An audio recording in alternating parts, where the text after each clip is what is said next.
Hello दोस्तों, हिंदी की बिंदी channel में आप सभी का स्वागत है। तो दोस्तों, आज के इस वीडियो में आप सभी के लिए यूपीएचएससी असिस्टेंट प्रोफेसर के सिलेबस में दी गई कविता निराला के प्रति जो है इसकी व्याख्या मैं लेके आई हूँ। अब सबसे पहले बात करें कि ये किसकी कविता है। तो ये कविता केदारनाथ अग्रवाल जी की है।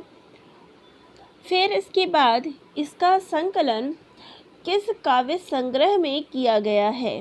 तो ये कविता उनके काव्य संग्रह बसंत में प्रसन्न हुई धरती के बारे में जो है इसका संकलन किया है।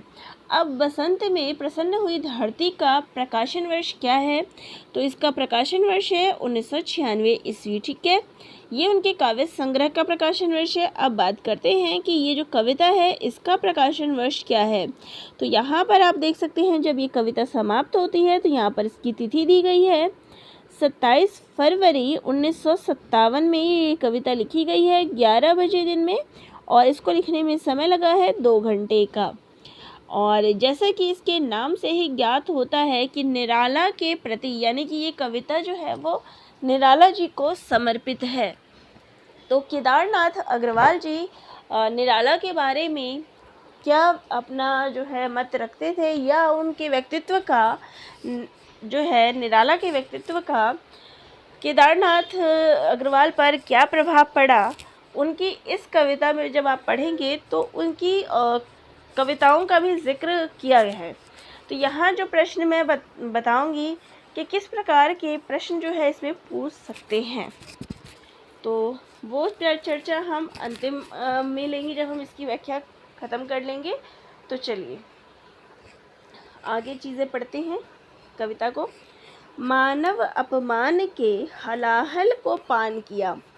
कि मानव अपमान यानी कि या तो मान हो सकता है यहाँ पे जो दिया गया है कि मानव अपमान यानी कि मानव जीवन में जो अपमान।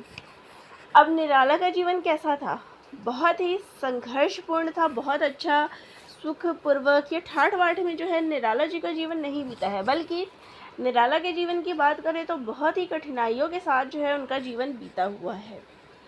तो यहाँ पे वही कहते हैं कि मानव अपमान के हलाहल को पान किया। अब उन्होंने अपनी पुत्री का जो है किसी तरीके से लालन पालन किया, उसका विवाह किया, और उसके तुरंत बाद ही वो अल्पायु में ही उनकी पुत्री का जो है निधन हो गया, और इसका निराला के जीवन पे बहुत असर पड़ा। और निराला की जो कविता है सरोज स्मृति, जैसा कि आप जानते हैं, वो निराला की पुत्री के जीवन पर ही आधारित है। उन्होंने पुत्री के शोक में ही ये कविता जो है उन्होंने लिखी है। तो यहाँ पे यही कहा गया है कि मानव अपमान के हलाहल क्या है। यहाँ पे हलाहल से क्या तात्पर्य होता है, विष का। तो विष का जो है उन्होंने पान किया, यानी जीवन में मिलने वाले जो दुख थे उसको उन्होंने झेला।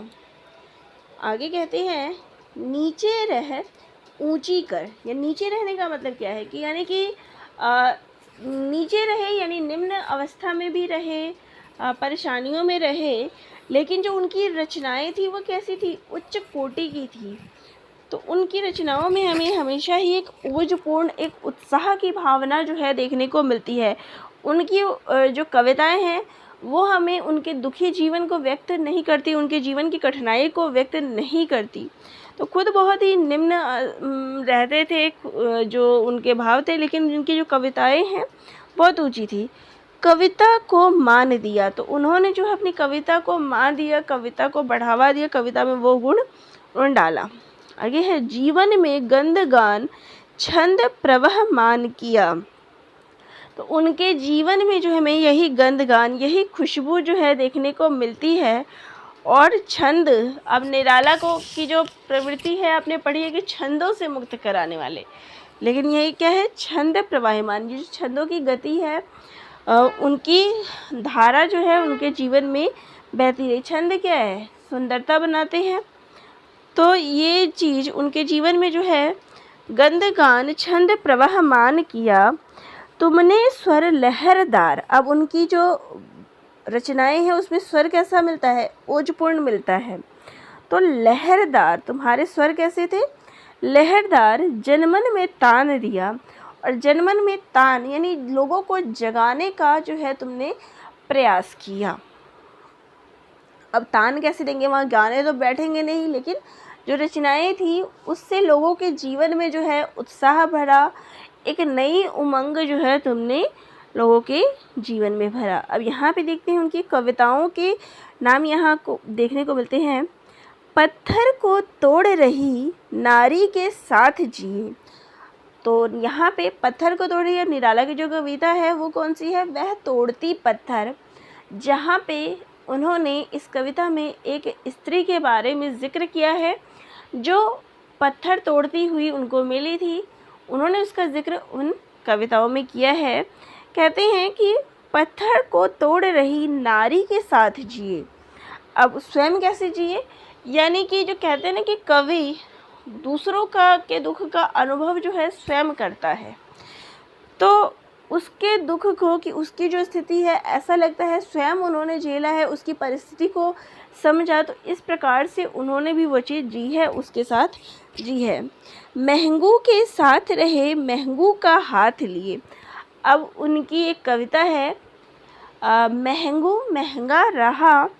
तो यहाँ पे उनकी दूसरी कविता के बारे में यहाँ पढ़ते हैं कि महंगू के साथ रहे, तो आप जो है उस महंगू के साथ रहे और उसका हाथ लिए। अब किसान के ऊपर जो है उन्होंने ये लिखा है रचना, तो हर कविता उनकी इसी प्रकार से लगता है कि उनके साथ एक नज़दीकी रिश्ता जो है देखने को मिलता है। खेतों को हंसिया से काटते किसान बने। अब खेतों को जो है हंसिया से काटते हुए किसान बने, तो स्वयं जो है किसान बनकर तुमने जो है खेतों में हंसिया चलाया, यानी ये मेहनतकश हाथ थे। मोरों के पंख खोल नाचते विहान बने। अब विहान क्या है, सवेरा। तो ये नहीं है कि जीवन को मोर के पंख खोल, मोर के सामने जब खुशी आती है वो क्या करता है, अपने पंख खोल देता है, वर्षा को देख के नाचने लग जाता है। तो उनके जीवन में क्या है, जीवन में बेशक लाख कठिनाई या लाख परेशानी उन्होंने झेला, लेकिन दूसरों के लिए क्या है, खुशी बन के आए, विहान बने। खुशियाँ जो है, एक सवेरा जो है वो दूसरों के लिए वो हमेशा लाते रहे। ठीक है, ये इस कविता की व्याख्या हो गई। अब बात करें प्रश्न यहाँ पे क्या क्या बन सकता है। ठीक है, तो अब यहाँ पे बात करें कि किस प्रकार के प्रश्न जो है इस कविता से बनते हैं, क्योंकि आपका हमेशा यही प्रश्न रहता है कि मैम इससे प्रश्नोत्तरी करवाया जाए। तो यहाँ पर अब इस कविता से जो जो प्रश्न बनते हैं आप नोट करते जाइए। तो पहला प्रश्न जो है यहाँ पे बन जाएगा कि कवि का नाम, वो आपको पता चल गया, केदारनाथ अग्रवाल।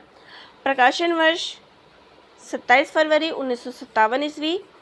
काव्य संग्रह बसंत में प्रसन्न हुई पृथ्वी, ये हो गया। और बसंत में प्रसन्न हुई पृथ्वी का प्रकाशन वर्ष 1996 ईस्वी। ठीक है, अब इसकी प्रथम पंक्ति कौन सी है, मानव अपमान के हलाहल को पान किया। ठीक है, अब यहाँ पे अगला प्रश्न है, निराला जी की कौन कौन सी कविता का यहाँ जिक्र हुआ है, वह तोड़ती पत्थर, महंगू महंगा रहा। तो ये कुछ के तो नाम जो है इन्होंने डायरेक्ट ही डाल दिए हैं। और निराला के लिए यहाँ पे किस प्रकार के शब्दों का प्रयोग हुआ है, कौन कौन से शब्द जो है निराला के लिए प्रयुक्त हुए हैं। तो क्या है, विशेषताएं जो है यहाँ पे क्या की गई है कि हलाहल को जो है उन्होंने पान किया। कविता जो है उनकी क्या थी, ऊंची प्रवृत्ति की थी।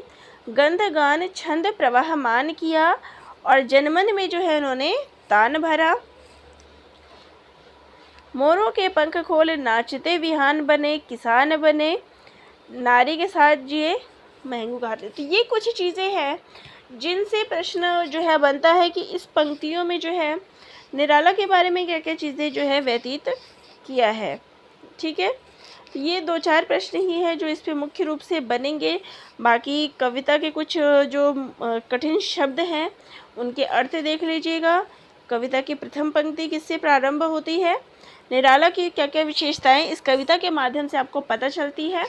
तो यही कुछ प्रश्न थे जो इस पर आधारित हो सकते थे और उन्हीं प्रश्नों का संकलन जो है मैंने आप सभी को बता दिया है। और आगामी जो है जब हमारी कविताएं संपूर्ण हो जाएगी तो सभी कविताओं के ऊपर मैं प्रश्न अलग से लेकर आऊँगी। और वीडियो अगर अच्छी लगी हो तो चैनल को लाइक, शेयर और सब्सक्राइब कर दीजिएगा। और कोई टॉपिक चाहते हैं कि उस पर वीडियो बनाया जाए तो कमेंट बॉक्स में कमेंट भी कर दीजिएगा। धन्यवाद।